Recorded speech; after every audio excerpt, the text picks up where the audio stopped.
बिस्मिल्लाहिर्रहमानिर्रहीम। मैं doctor Abdul Quddus, assistant professor, government degree and PG college Hussain Alam Hyderabad Telangana व coordinator Maulana Azad national Urdu university फातिलाती तालीम, आप तमाम की खिदमत में आदाब पेश करता हूँ। अजीज तलबा व तालिबात, ख़वातीन व हज़रात,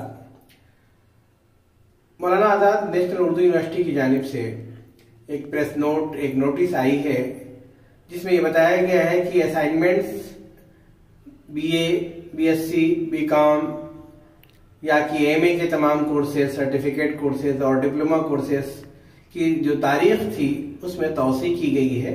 आप तमाम तलबा व तालिबात 19 जनवरी 2024 तक अपने असाइनमेंट्स दाखिल कर सकते हैं।